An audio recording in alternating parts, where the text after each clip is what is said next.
I will start in like 4 minutes. Let me just check on my pets and we'll be ready to go. Please tell me, because I am watching the super chat.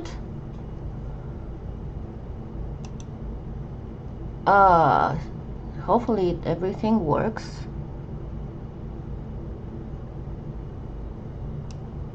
So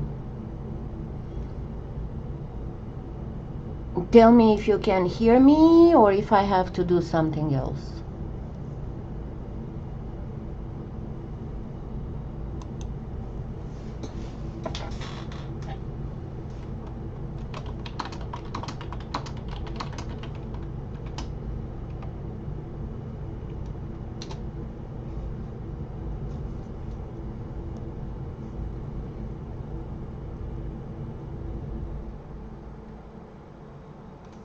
Can you hear me?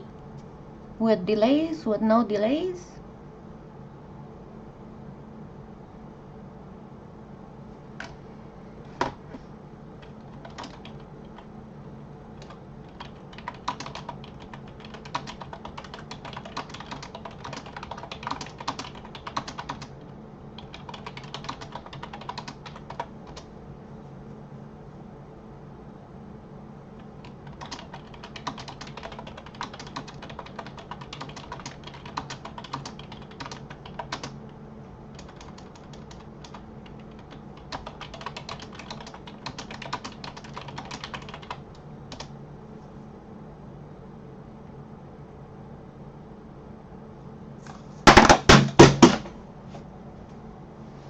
Okay, that was my mouse.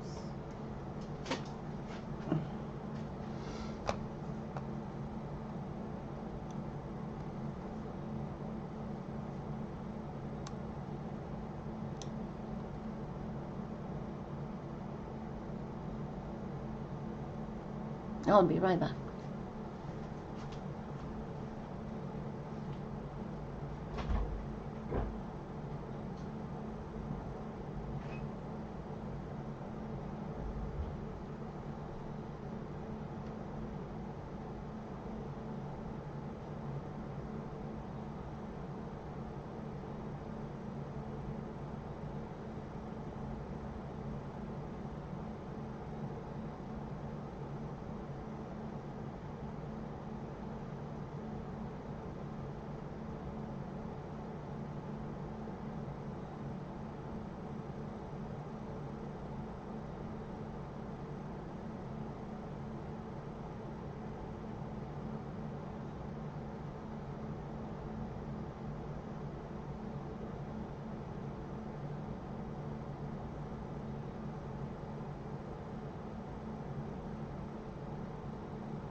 Okay, we can start.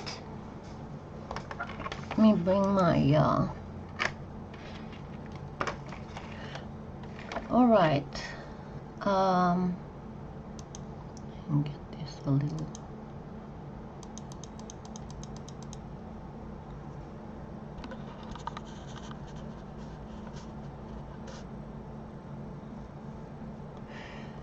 All right, so I brought here several kinds of stones, so you can see how to deal with various stones.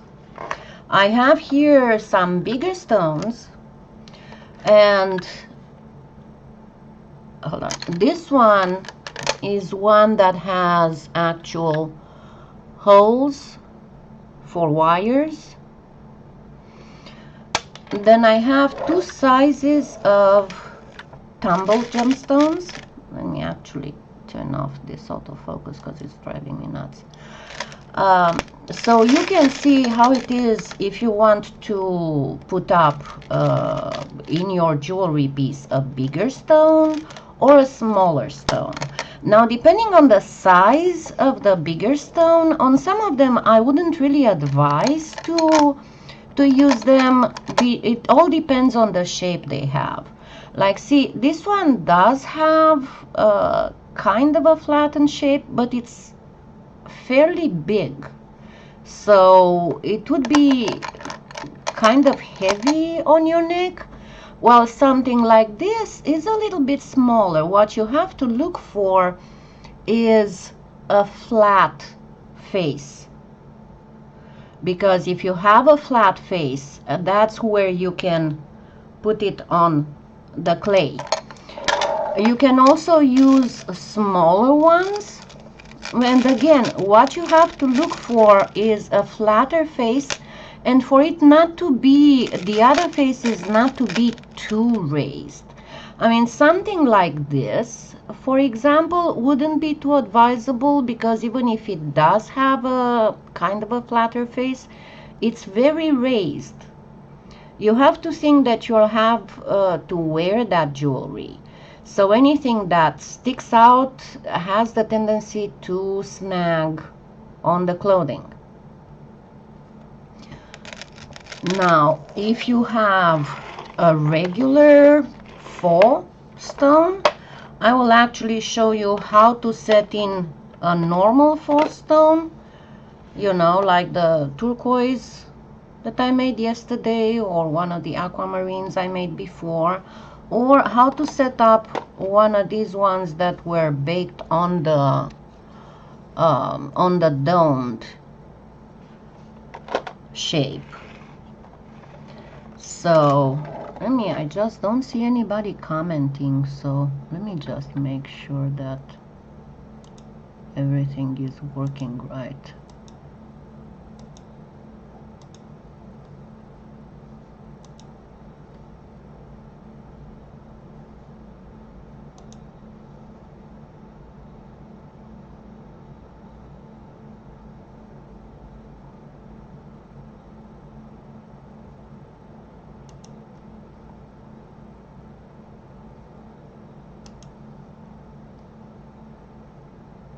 And no, I don't see anybody chatting. So if you have anything to say, remember I have enabled the live chat, so you can go ahead and comment and I will see it live. Now let's get some clay, because that's what we need, obviously. Let me get back on my screen. So you can use any kind of clay you want. Remember that even mud clay, we can make it look like any type of metal whatsoever. So this is some mud clay. This is again some mud clay, and I will be using, sorry, I have the tendency to bang a lot. So let's prepare several, because I want to show, I know that some of you have a regular gemstone, some of you have a faux gemstone. Oh, thank you so much. Now you'll have to bear with me because it's the first time that I'm doing this, so I hope everything will go okay. Now my only issue is with my mouse, because I don't really have where to set it. Hopefully I won't need it. So depending on if you want to put on a backing, that determines the thickness of the sheet you're going to put on the bead gemstone. If you want to put on a backing, then you'll make it a little bit thinner. If you don't, because remember, if you want to do one of those Native American style, then you don't really need to put any kind of anything here. So you can go a little bit thicker. So I would go as a general idea, with the thickest setting on your machine. My machine is an Amaco, so it kind of has the settings backwards. That's why I keep saying all the time thicker setting or thinner setting. So let's get this one for no backing whatsoever, and just to be on the safe side, let's double it. And we double it, but we don't want it that thick, so we'll flatten it just a little bit. Oops, I'm sorry. I am going with natural light because the light on this lamp is a little bit too strong and it causes a glare. Goodness gracious. So first we got this. Now let's decide on what stone we want to use, and let's get the smallish one. I'm going to get the smallish one. You can get whichever of them you want. So you just kind of, this is a faux, okay? So we start first with a faux.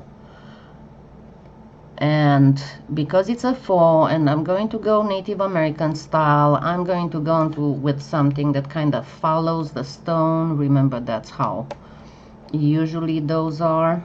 And of course it helps if you use the cutting side, not the...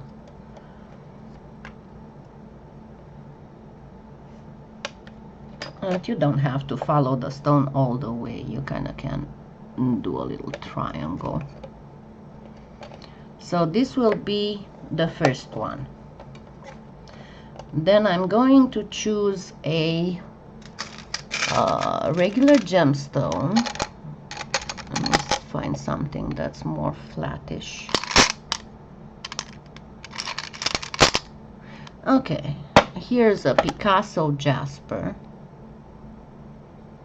That is very good for embedding. And because it's kind of thin, I'm going to make a backing on it. So I'm going to use just thickest setting, and that will be it. Now, of course, you can use whatever cutter you want, right? I just forgot to bring the cutters here, so I'm just using my blade. So I'm going to just give it kind of a more whimsical aspect. Oh, and by the way, I actually want to show you something, and I'll do it on the next. So if we go like this, if we go like this, and then we can kind of put it this way.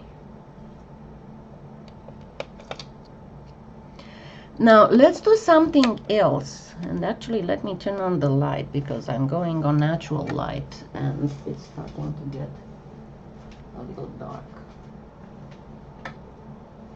Much better.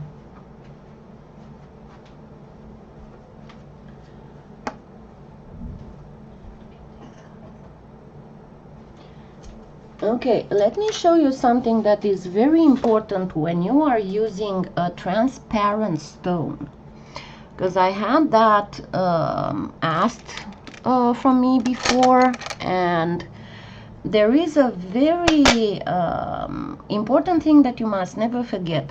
If you are using, let me choose one that's kind of will let you see very well. See, if I am using a transparent stone and I am putting it on something, it will kind of lose some of its prettiness. So what you do, you just get a little piece of aluminum foil and you kind of make it the size of the stone. And don't worry, because when we are going to embed, there will be polymer clay all around the stone, so it doesn't matter if the stone is not really glued to the clay. But there is a pretty big difference in the way the stone sparkles if it's a transparent stone and if you put a little bit of polymer clay.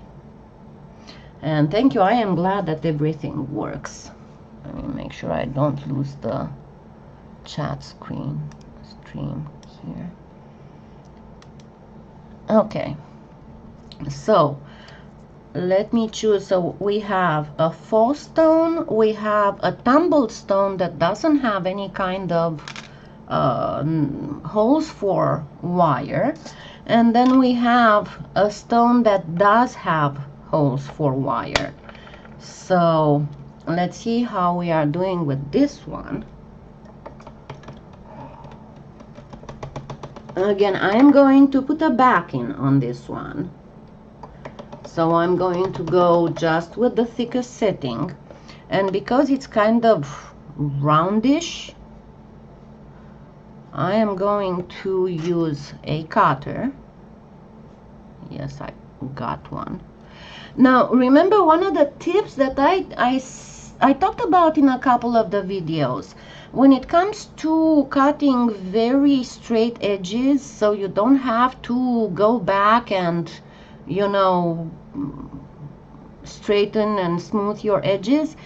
If you do like this, and then you lift the edges, not the cutter, the edges, you will get a pretty much perfect cut. You won't have to go in, you know, and kind of have to get all stray little things.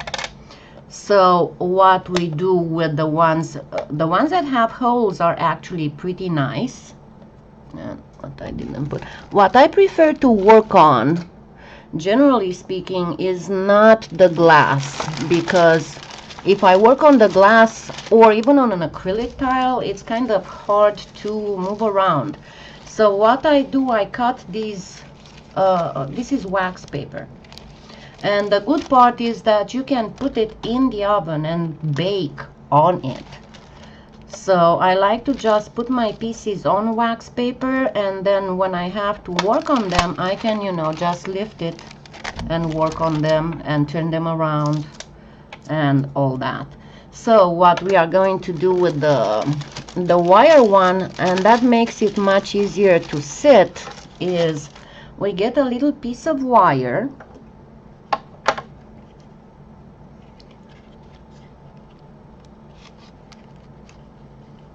If the hole is good enough to make the wire to actually allow 2 wires, it's even better.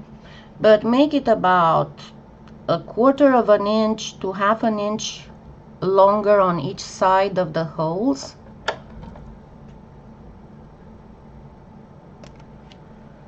And what you do, you put the wire in.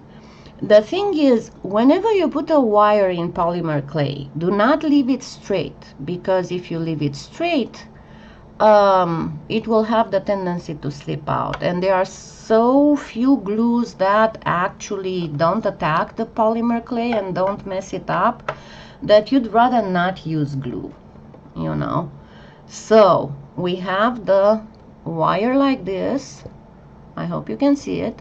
And what you do, you just twist it on one side this way, and on the other side this way, if the way you chose to design your piece allows you. If not, you can just twist it on whichever side, and then you flatten it down a little bit so it would actually get in the clay.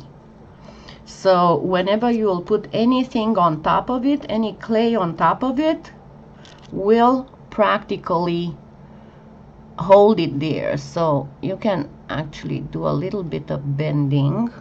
Let me see.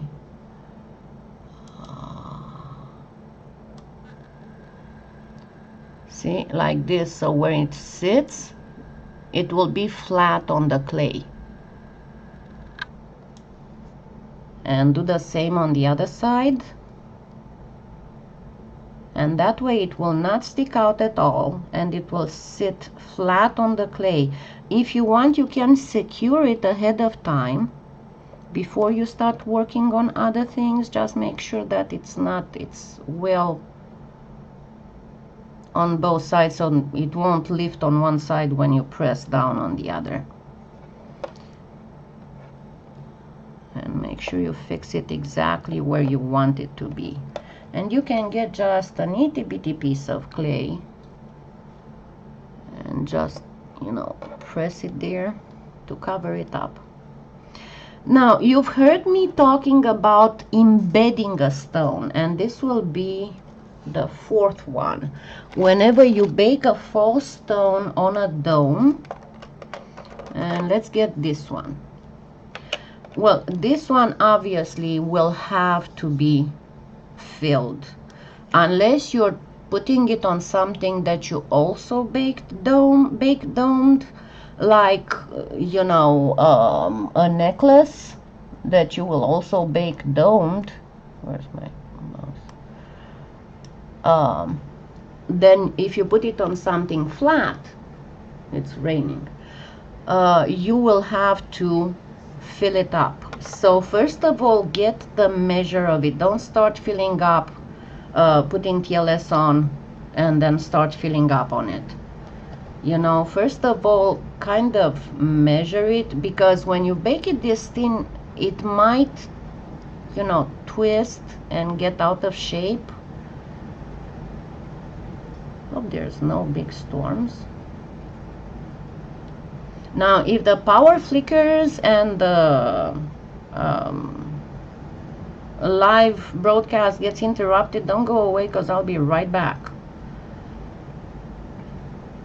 Okay, so see, we have a little bit extra. So we go first and we shave it.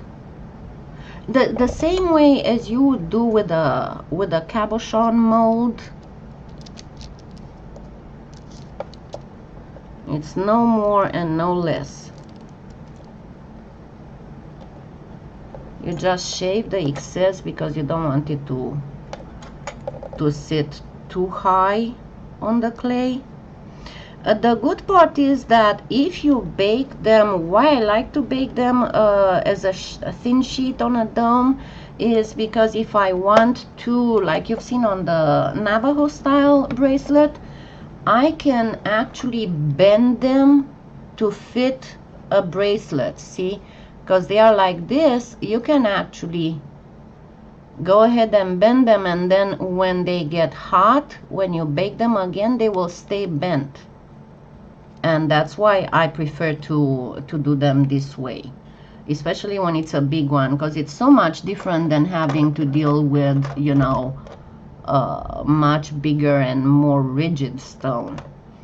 So you do that, and then of course you take this out.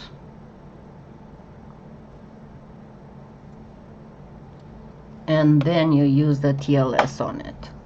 And see, this way you can, but it doesn't really matter at this point if you get little air pockets, because that's not something that will mess up in any way the aspect or the stability of your piece. Absolutely at all. So this you have to do, because this is baked and this one is not baked. Otherwise the stone might start sliding while you're working on it. It will not slide after you put stuff around it. Now this will be embedded.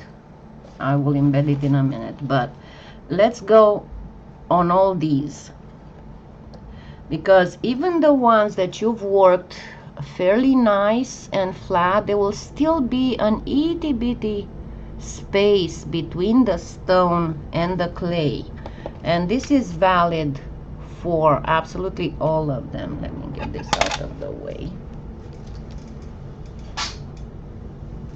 because I've already chosen the pieces. So what you need to do is to actually, on this one you can put TLS to set it in place, but on this one obviously the TLS will not do much. You still need to bed it, and it's valid for this one too, because if you use a focal, it will have this here. So the same as you saw me doing in the pendant, you do a little string,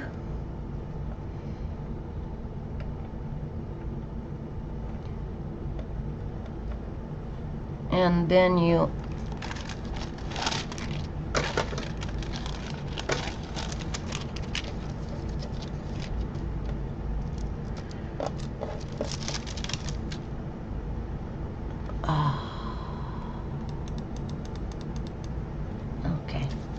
to be able to see better. And then you insert it here. In some areas it will go under, in some areas it will not, because the stone is fairly close to the clay.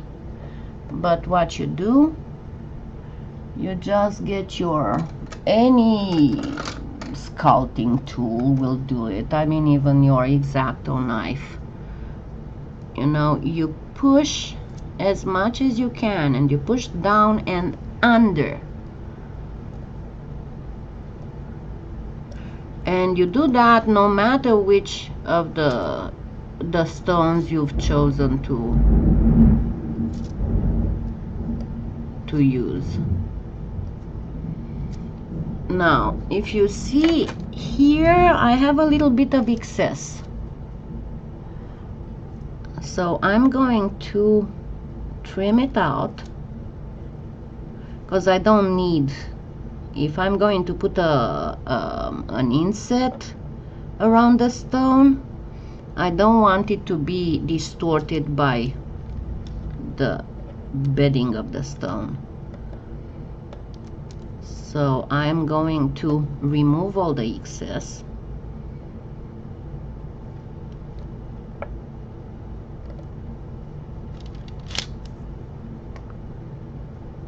Maybe I should choose this one because it's easier to see than a darker one.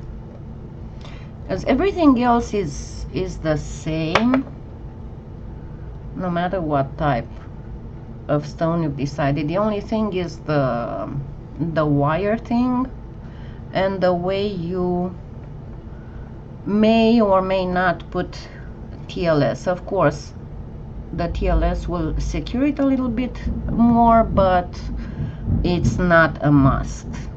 You know, I mean, I've made probably hundreds of embedded gemstone pendants.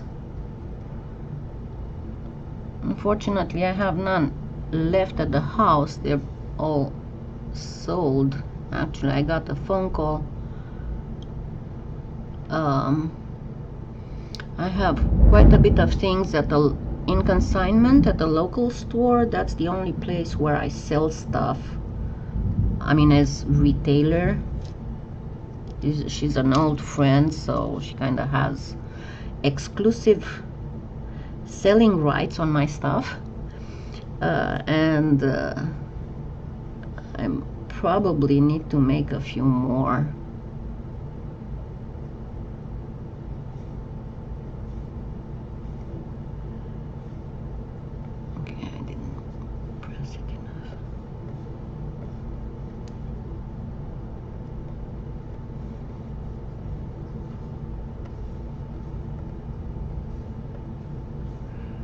So press it real good underneath.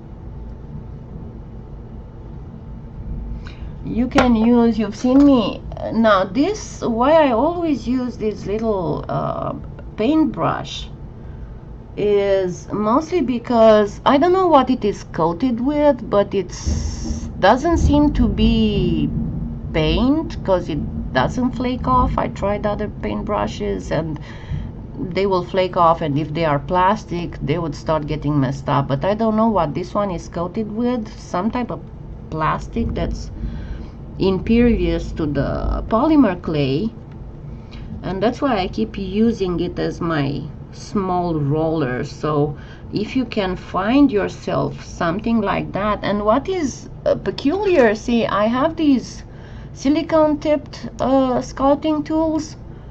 The handle of them is not the same thing. See, they are getting attacked by the polymer clay, and they are supposed to be polymer clay sculpting tools.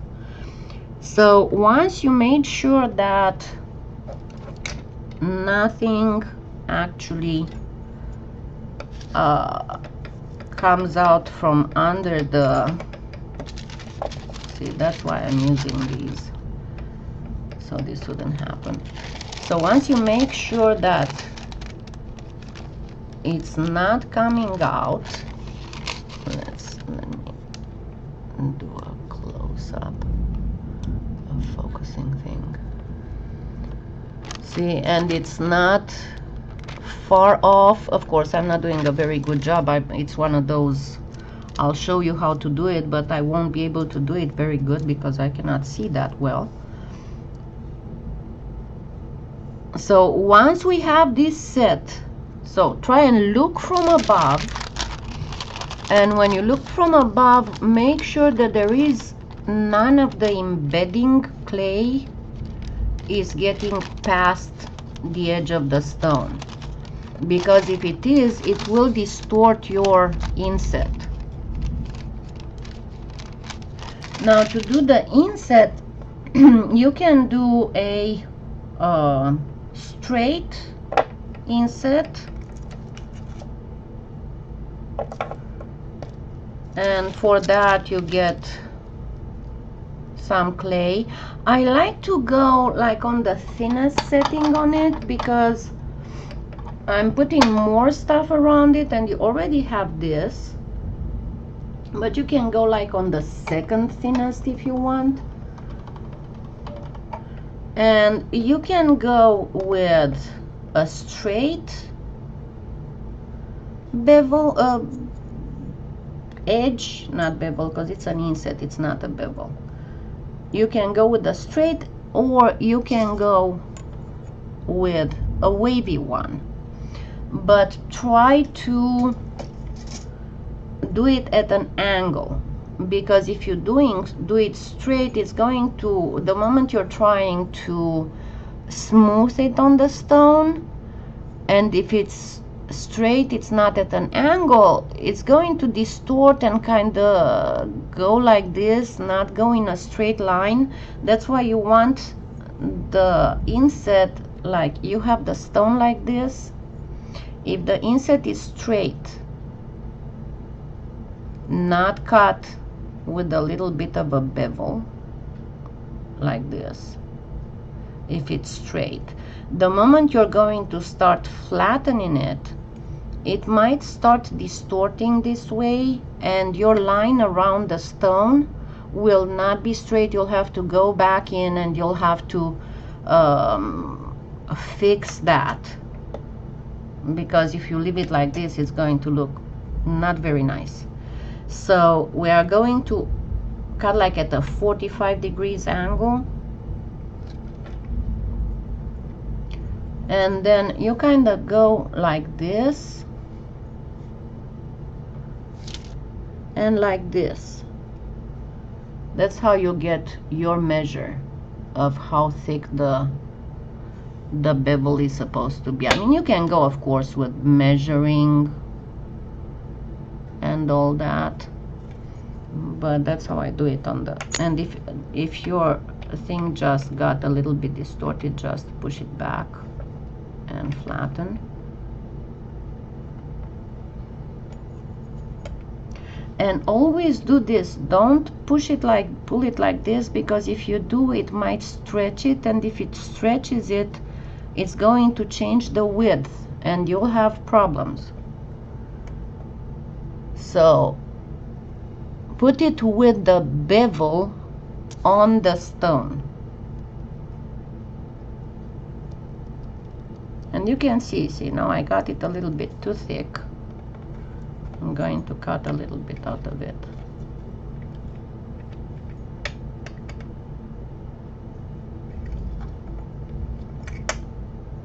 Alright, let me show you how to get it straight again, because it's hard to get it straight. You just go like this and you straighten up. So now you can go in and cut. Of course, it might not be perfect because you already handled it, but instead of having to cut another one, and I have enough room here, it doesn't really matter where you put the cut. I saw other artists, they kind of have the tendency to do a diagonal cut, But and you can, I mean, if you want to work less at smoothing it out, I usually have no problem smoothing, so I'm not very concerned with the diagonal cut. And especially if I'm going to put something at the base of the bevel, I only have to take care of the very top. Always leave a little bit of space here. Let me make sure that you see, and I will show you why we want a little bit of space here. Because when we come and we set this in place, see, I'm going to come all around. First of all, tap a little bit down, and then I'm going to come and do this. And when I do this, I actually extend the length of this. See how it moves? I might not actually have left enough space here. I might have to cut it even shorter. Just make sure that it doesn't move up or down. Make sure it stays where it's supposed to stay. It doesn't go down. So yeah, I do need to cut a little bit, because this is where it sticks to what you embedded the stone with.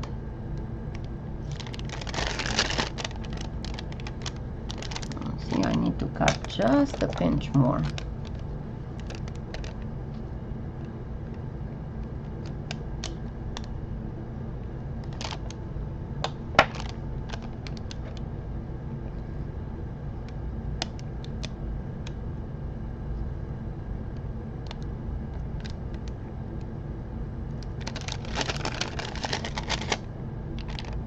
Not going to smooth it yet, because see how here you have to be very careful and just come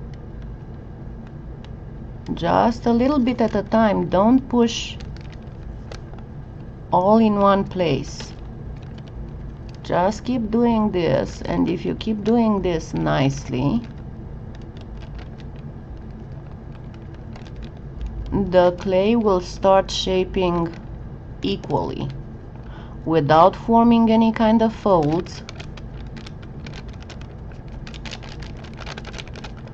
You just need a little bit of patience, that's all.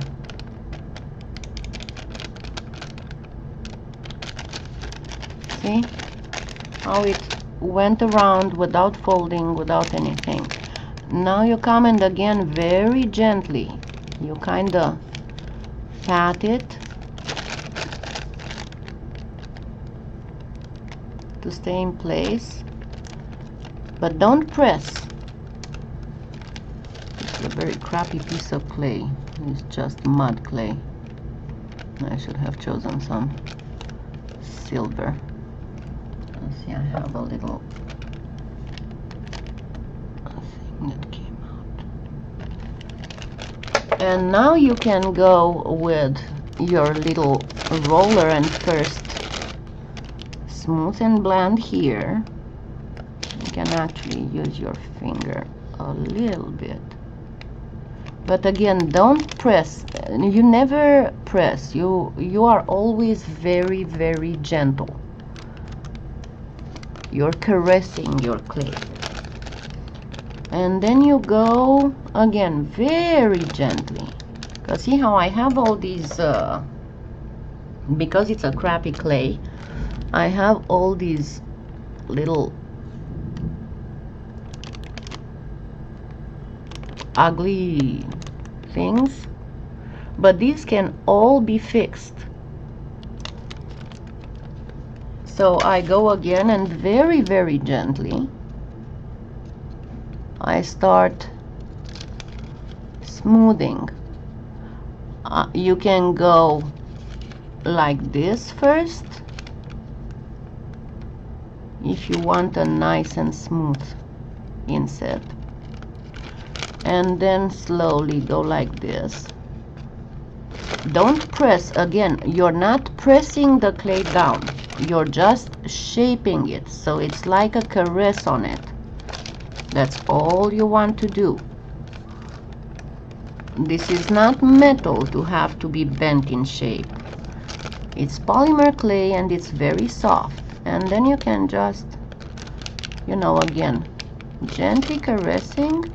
I have a little spot here where I had the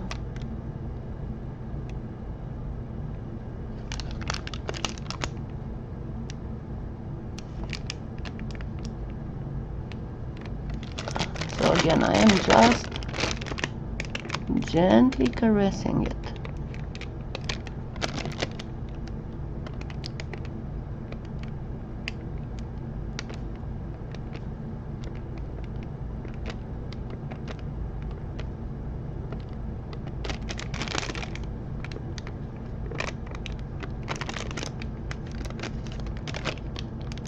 And whenever you see that it wants to get out of line, you can just get it back.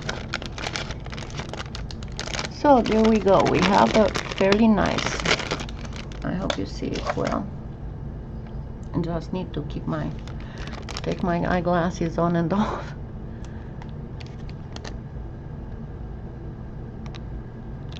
Okay. See, you can get a perfectly smooth inset. Now the size of the inset depends on pretty much how much you want it. I could have made it less, but make sure that it comes at least 2 millimeters from inside from the most outer edge of the stone. Otherwise it will not have enough strength to hold the stone in place. And it's pretty much the same for everything else. I mean, if you do it for this one, let's do on this one, let's do on this one or on this one. Which of these two do you see better? Which of these two should I use as an example? Can you tell me?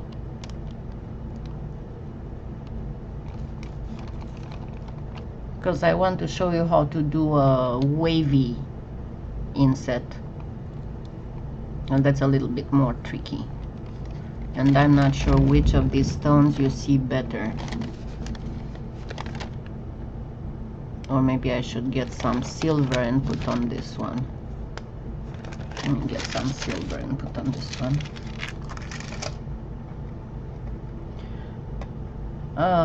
By the way, I got a question as to how do I store my clay. And I will show you how I store my clay. I always condition it first, and then I get sheets of the waxed paper. Okay, I'll use the one with the wire, but I'm still going to get a little bit of silver because I think it's going to be better seen than this plain gray one. And then I have one of these folders. I'm going to try and put it under here. Bring this back off.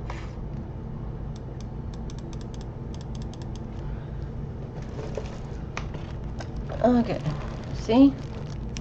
And I have on one side souffle, on one side primo, and in the middle fimo, to know what I'm dealing with. And these are all acid free, so I know that they will now not attack my clay. But what happens if you use the wax paper, even if they leach a little bit, the wax paper will keep the oils in there. So when you take it out and you put it through the pasta machine, it will be one pass through the pasta machine and it will be nicely conditioned. And then I have another small thing like this where I keep all my rests and bits and pieces. This one I actually found at the Goodwill. See, it's the same principle practically. And I keep all kinds of, you know, like I did that other piece of turquoise, and that way I don't have to mess up a lot. I always have my clay ready and in one place, and I have it by colors and all that. All right, so let's do a silver. I think you can see the silver better. I know that one was gray, so not too bad, but the silver has the metallic glare, so should be. Actually, you know, I'm going to try and turn on the lamp and see if you can see better with the lamp or just with the ceiling lamp.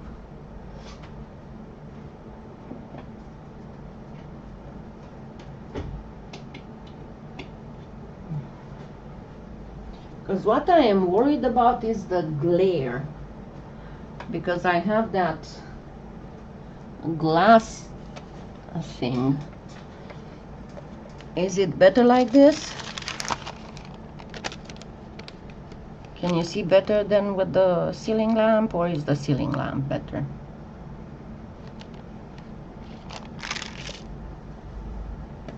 Because for me it's the same.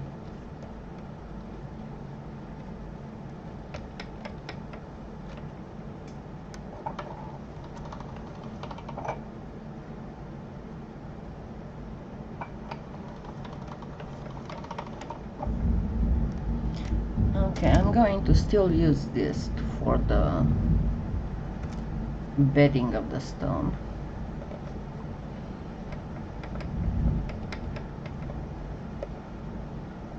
I mean, it's true, when I have this lamp I see better, but I'm not worried so much about me seeing better as I'm worried about you seeing better.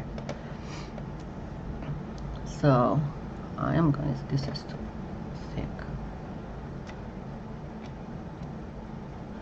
Yeah, I was wondering a little earlier why my hands were hurting so much. I didn't check the radar. I knew there was some.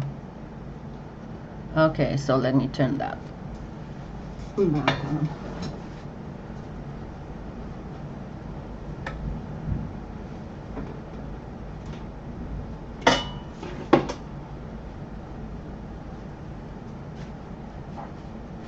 Yeah, I usually do my tutorials in the morning when I have just the plain daylight, but because it's raining now, it's not a lot of sunlight, not light, so I have to turn on the ceiling lamp. I'm trying to find the, you know, one of those squiggly light bulbs for the swivel lamp, the one that I have the camera hanging from, but it's got a special socket and a specific length, so it doesn't make things easy to find for it. I keep looking now. What did I do with my... There you go. Okay, so I did the same thing. I put the little string sausage underneath the stone, between the stone and the piece of clay. And I told you, in some areas you might have to add more. It all depends on the stone and on the shape of the stone. This one being rounded up on both sides, you kind of have to put in a little bit more right at the base. You add some, and then you might have to add some more, and then push it in real hard to make sure that it goes, and it will let the stone sit flat without starting to wobble.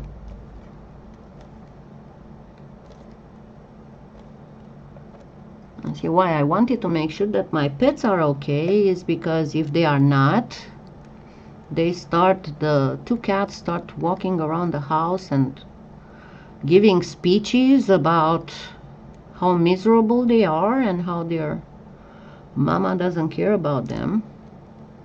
And then I think that my whippet started learning how to meow from them, because he comes up with the most ungodly sounds. Yes, I do have 2 cats and a dog. And they get along just fine.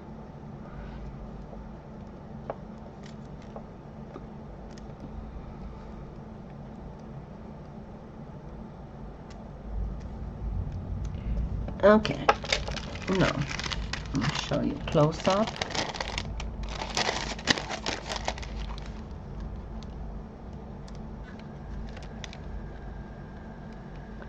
And see how I pushed it all the way in.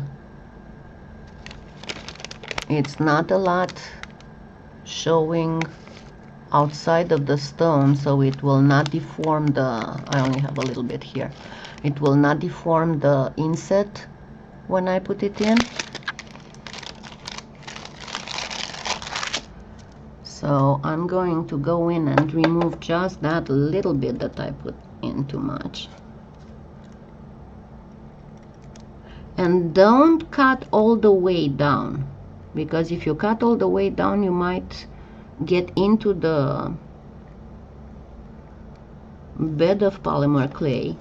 If you cut almost down, then you can come with this and just do like this and then lift it off.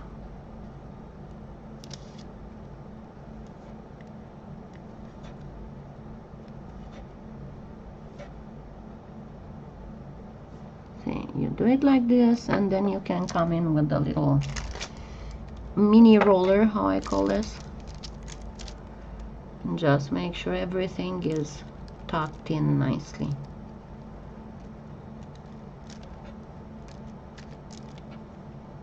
And see, it's already fairly, because yeah, I can push on one side and it will not budge. It's fairly nicely inset. So let's put a wavy one around this one. And you can go, if you have either of them, I prefer to use the smaller wave one, because I think that it gives a better look of, you know, real silver. And you don't have to get this with mica shift. Just remember one thing: if you use, depending on what you do as finish, if you go with the mica powders, I do not suggest you to go with mica powders as metallic finish on a faux gemstone. Why? Because when you put the mica powder around this on the inset, it's impossible not to drop a few here. And if you have any here, when you bake this, it's going to get in there.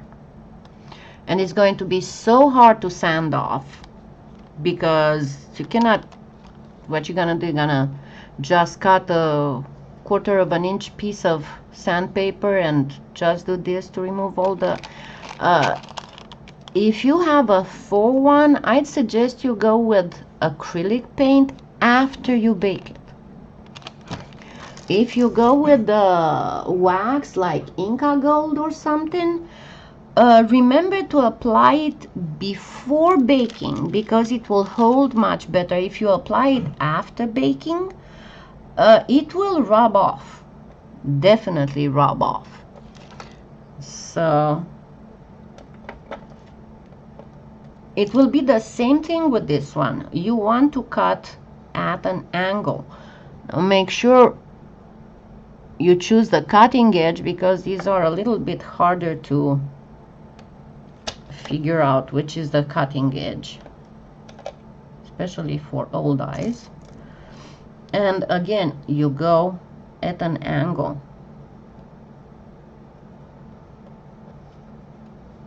Make sure you press here too, not just here, because if you press only on the sides, you might get a little bit of a bowed effect. So make sure you press here too, even if it might slide off. You can go back in. It's beautiful with these ones that you can go back in and set them exactly where they were and finish your cutting properly. Even if it went like this, it will go straight once you rearrange it. And then of course you have hands better than mine, so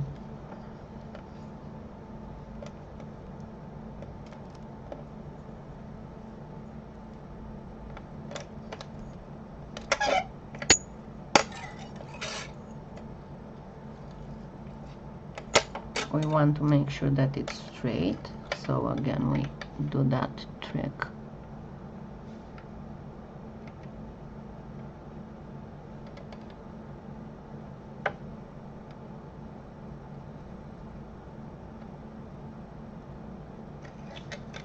See how you straighten it, and that way you can actually cut it properly.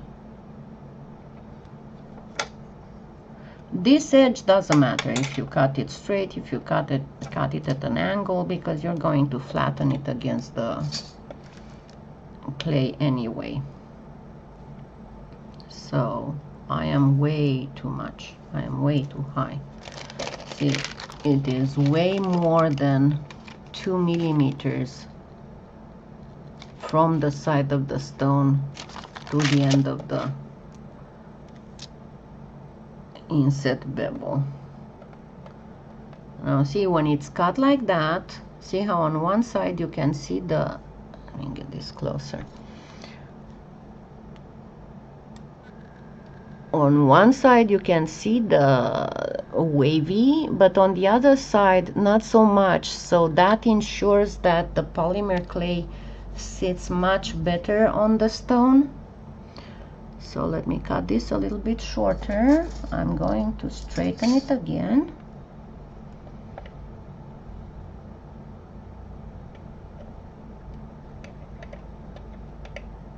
Just make sure that you fit the indents in the, and then I'm going to cut it a little bit shorter because it's way too tall.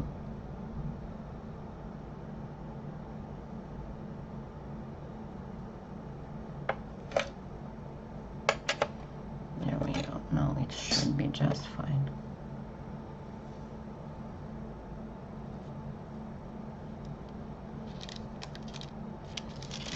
Now it's okay.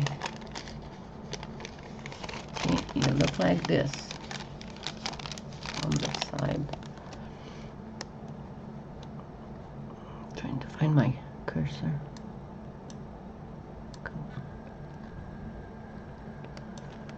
See, you look like this to see how much over the edge, because the edge here is a little bit lower than this. How much over the edge the end of the inset bevel is, and you need about 2 millimeters. So this is just a perfect. Okay, get back here. Get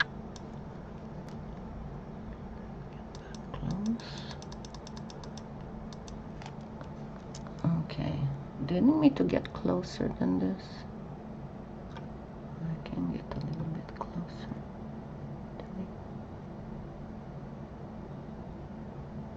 Okay, so I usually prefer to have it on the side because it's easier for me to work on it, but I don't really need to do a diagonal cut or anything. Just make sure it's always the bottom is well level to the base of the, and remember you want to cut it about 2 or 3 millimeters from the end. Now another thing, if you want to have a nice thing here, look where the little tooth is. So I have it ended. I cut it where the little tooth is ended. I'm going to cut it here where the other little tooth starts. So when I start actually smoothing them, they will match nicely.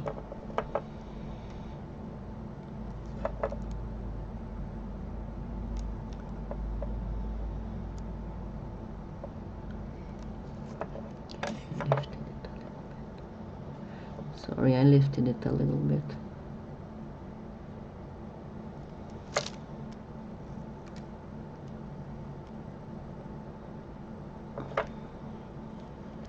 And again, you get your little thing and you start rounding it. And you can go, it doesn't matter which way you go. Just make sure that it doesn't move up or down when it gets off the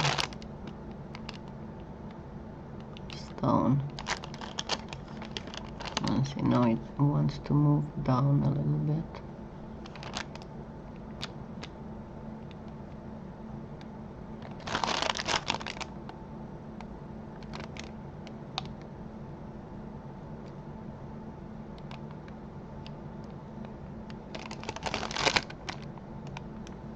And it is a little bit longer, so I'm going to want to cut again to the next little tooth.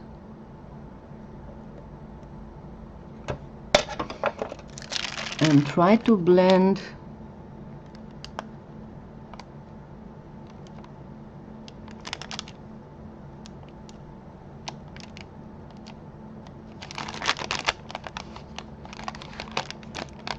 see how I did. Let me get it closer.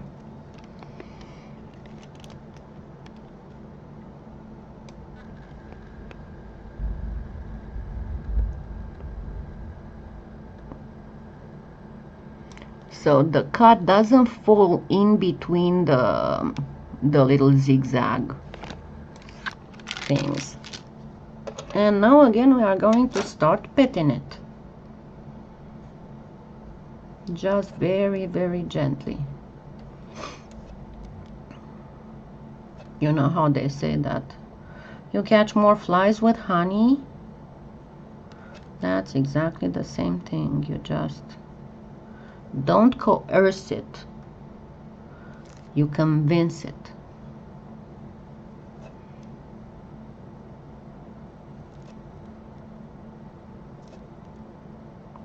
And when you do it with the wavy thing, you don't really need to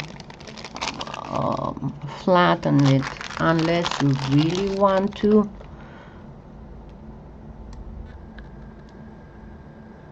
Because it has a very metallic-ish look to it. And where it was blend, of course I can go in and blend it a little bit more. If you want to do a rope, you first do the regular inset and then you go ahead and you just do a rope around it, you know, exactly like I showed in the Navajo style pendant thing. But I said that will be ready in an hour, and it's about an hour. We can stay longer if you want. I mean, I'm fine. I don't have to do anything. We can stay and finish one of these if you want. But I told you I will show you how to embed it. So here we have embedded two different stones. One that's a faux with a straight inset, and that's a real stone with a wire. Now the real one without a wire would go in exactly like the faux one. And you noticed I didn't even put any kind of TLS under the faux one, because it's exactly like with the natural one. It will not fall off. It's being held by all of this.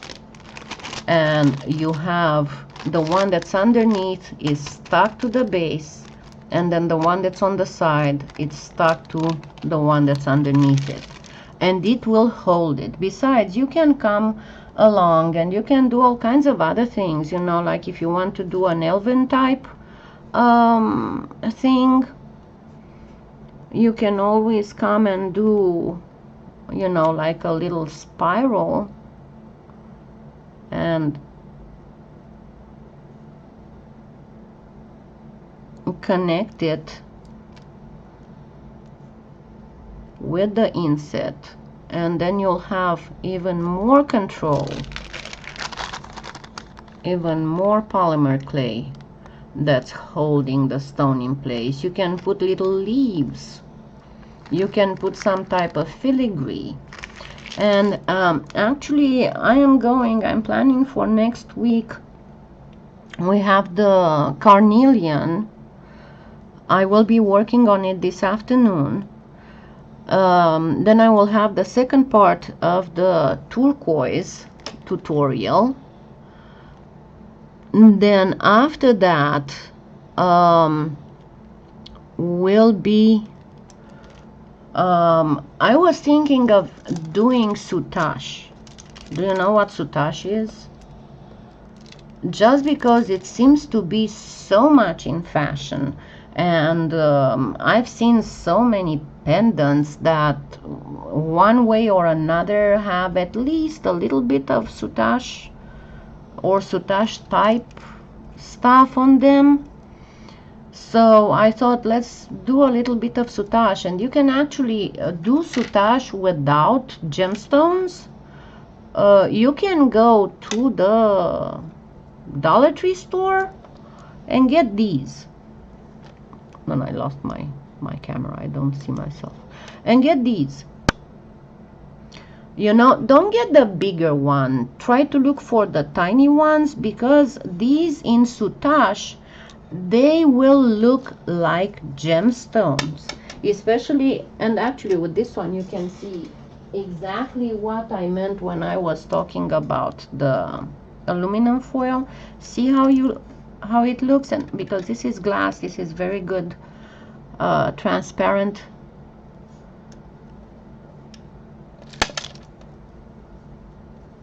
Example, so without anything underneath, and this is silver, so it should pop it out a little bit,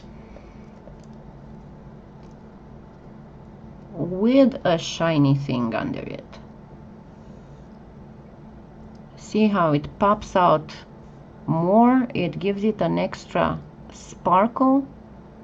I used to do, when I was doing the dragon's eye pendants, the small ones, and I was using these for eyes, I actually found at one point some humongous sequins that were even bigger than this, that were silver like a mirror, and that's what I was putting behind those eyes to make the little stones pop more.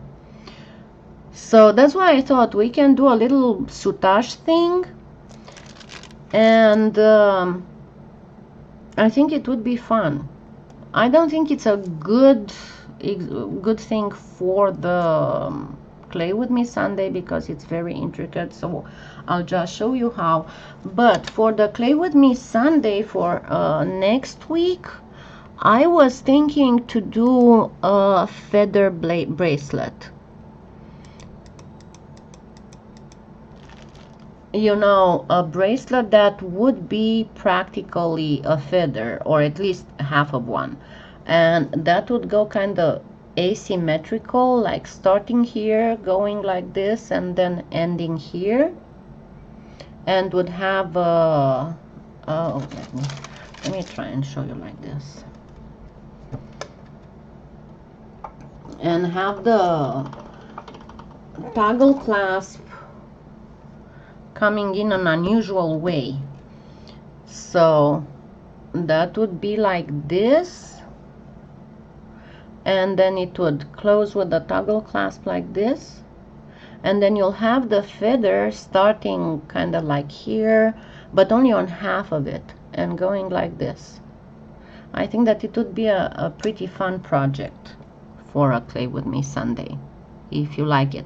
If you don't, just leave me comments here, and we'll see what we can do. We can do another poll.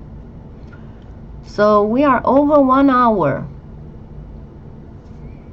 If you want to know anything about this, just ask me. If you want to be longer than an hour here. I'm just looking at the chat.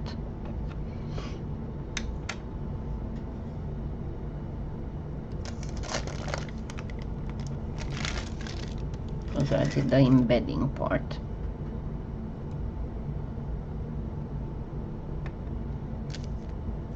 So no, I guess everybody's okay with how to embed it. Nobody needs to know anything else. There are no more questions.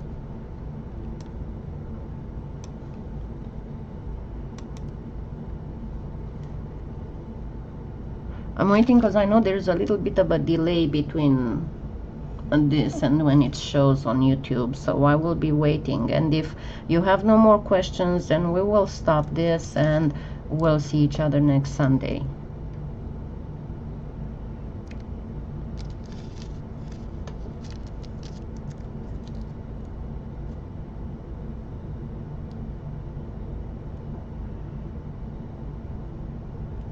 Okay, so I guess we are good, huh?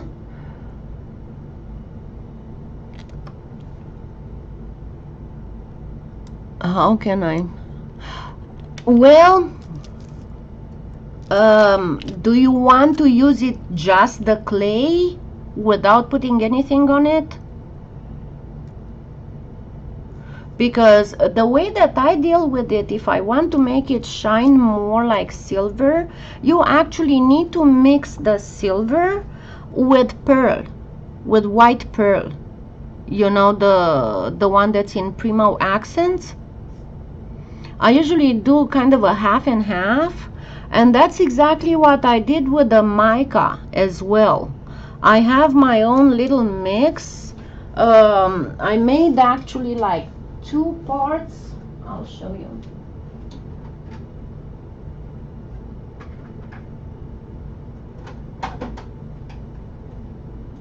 Because the silver mica is absolutely, okay, no, this is green. The silver mica is absolutely horrible. I mean, it looks like anything else but silver. It looks more like granite. See, this does not look like silver, by no means. So what I did, I actually mixed, I have in this little box, I mixed 2 parts white pearl with 1 part silver. And if I want to make it even brighter, I might just use just the white pearl. But look at the difference. I'll actually show you on this. Let's give it a little bit of texture so you can see better on the texture.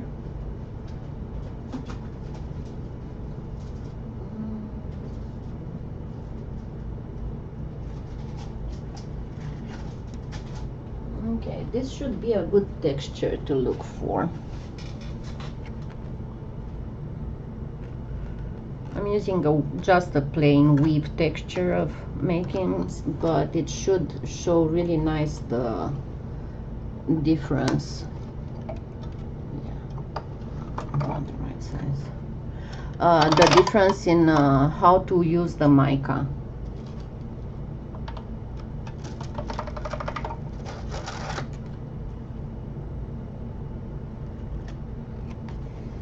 Okay, so I have this texture. If I get just the plain silver, it looks like a very dullish, boring gray thing.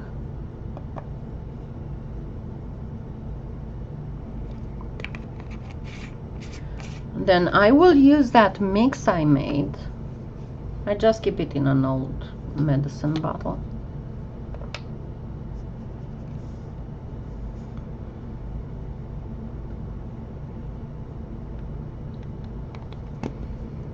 And and then the white pearl. But again, it depends on what type of silver you want to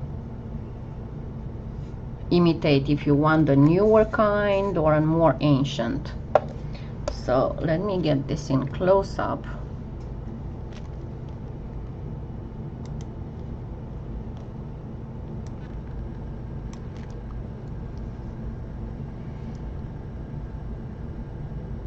Can you see the differences? It's kind of hard with this light. So here is the regular silver that's barely noticeable. Actually, you know what? Let me get black, because I think that on black you should see much better.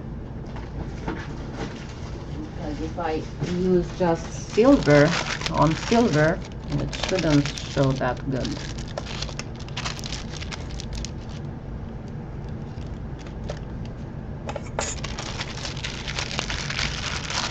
But on black you should see exactly what I'm talking about.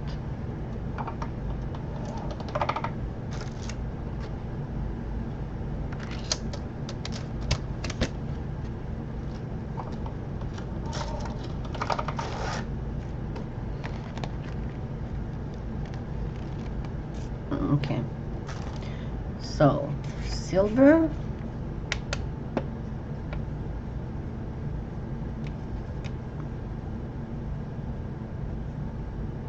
even if you put more of a tone, this is silver. As I most of the time, as I do the old silver thing, I use this mix I made that gives it more of a silverish tone. But if you want to imitate the new shiny silver, then just go, as you said, just go plain for the white, because it's a huge difference. Okay, now I can show you much better.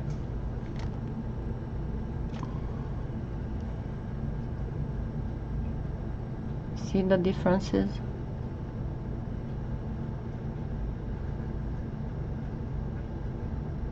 So the older the silver, the more you go with the regular.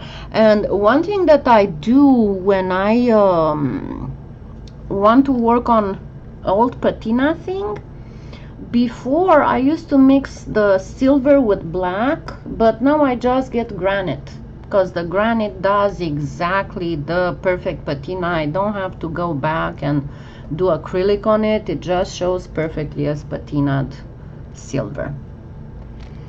Okay, anybody else has a question? Because if we don't, then we'll just wrap this up.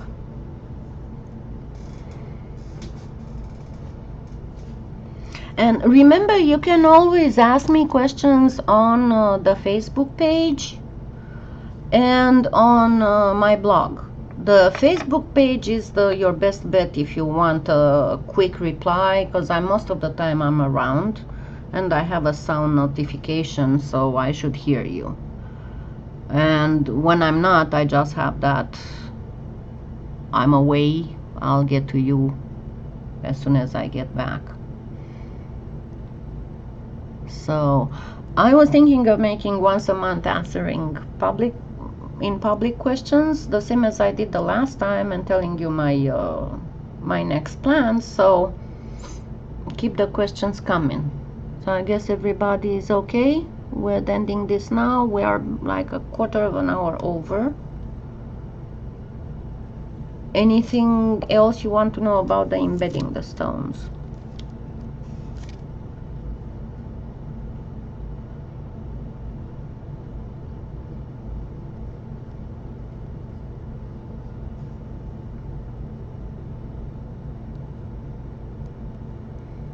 Okay. So I hope you found this helpful, and it will help you do. And again, as I said, you can do all kinds of stones, just the tumbled stones. Just make sure that you choose a flat face and don't let it stick too much. And again, don't use a very heavy stone just with this. You want to wire wrap it, not polymer clay it if it's a big and heavy stone. So I guess I'll see you next Sunday and we'll do a feather. And if you have any questions, just contact me on Facebook or on my blog. So have a great Sunday. Let me now figure out how to turn this off.